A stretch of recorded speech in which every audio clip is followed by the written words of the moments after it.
TDP నేతల అక్రమ కేసులో జైలుకు వెళ్లిన మాజీ ఎంపీ నందిగం సురేష్ ఎట్టకేలకు విడుదలయ్యారు. గుంటూరు నుంచి నేరుగా తాడేపల్లిలోని వైఎస్ఆర్ కాంగ్రెస్ పార్టీ కేంద్ర కార్యాలయానికి చేరుకున్న ఆయన దివంగత మహానేత డాక్టర్ వైఎస్ రాజశేఖర రెడ్డి విగ్రహానికి పూలమాలలు వేసి నివాళులర్పించారు. అనంతరం వైద్య చికిత్సల నిమిత్తం ఆసుపత్రికి వెళ్లారు. నందిగం సురేష్ కొద్ది రోజులుగా కాలర్ బోన్ నొప్పితో బాధపడుతున్నారు. ప్రస్తుతం బెయిల్ రావడంతో ఆయన ఆసుపత్రిలో చికిత్స పొందేందుకు హైదరాబాద్ వెళ్లారు. టీడీపీ నేతల అక్రమ కేసులో జైలుకు వెళ్లిన మాజీ ఎంపీ నందిగం సురేష్ ఎట్టకేలకు విడుదలయ్యారు.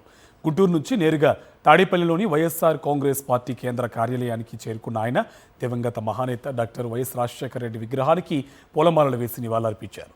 అనంతరం వైద్య చికిత్సల నిమిత్తం ఆసుపత్రికి వెళ్లారు. నందిగం సురేష్ కొద్ది రోజులుగా కాలర్ బోన్ నొప్పితో బాధపడుతున్నారు. ప్రస్తుతం బెయిల్ రావడంతో ఆయన ఆసుపత్రిలో చికిత్స పొందేందుకు హైదరాబాద్ వెళ్లారు.